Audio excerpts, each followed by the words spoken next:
Pemirsa, kita akan memasuki Habar Nampanambayan. Penyebaran penyakit skebis atau gatal-gatal yang melanda peserta didik di Banjarmasin tentunya perlu mendapatkan perhatian serius dari pemerintah kota Banjarmasin. Dikarenakan penyakit skebis ini sebelumnya melanda peserta didik yang ada di kawasan Banjarmasin Utara, kemudian melanda pula di sekolah dasar yang ada di kawasan Banjarmasin Selatan.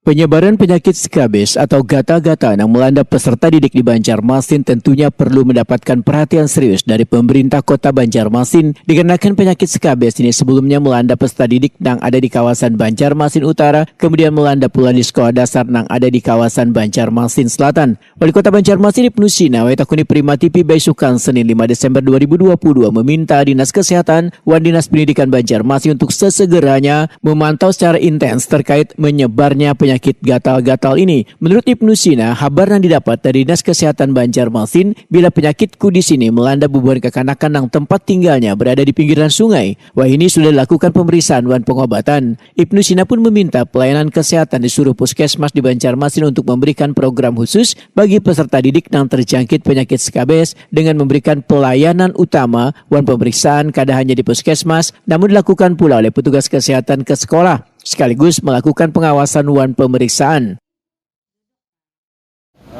Penyuluhan juga dan pengobatan dari pihak Dinas Kesehatan untuk anak-anak kita, terutama yang ada di pinggir sungai ya, di daerah Alalak dan sekitarnya itu. Memang ada laporannya dan sedang dalam pengobatan, dan mudah-mudahan ini bisa menyadarkan kita semua bahwa penggunaan air yang baik itu harus diutamakan. Kemudian juga mungkin ada gerakan untuk menjemur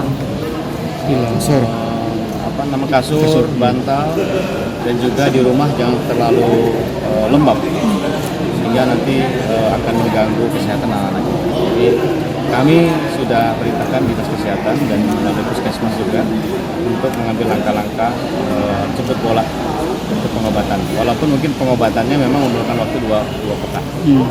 Jadi begitu 1 minggu udah sembuh, harusnya obatnya tetap diminum. Atau ini jangan sampai merasa sudah sembuh kemudian tidak dilanjutkan sampai 2 pekan. Jadi mudah-mudahan ini bisa diedukasi masyarakat. Ibnu Sina menambahkan, sekolah wajib memberikan kelonggaran pembelajaran bagi siswa-siswi yang terkena penyakit skabis, yaitu dengan memberikan pembelajaran jarak jauh untuk mengoptimalkan proses penyembuhan.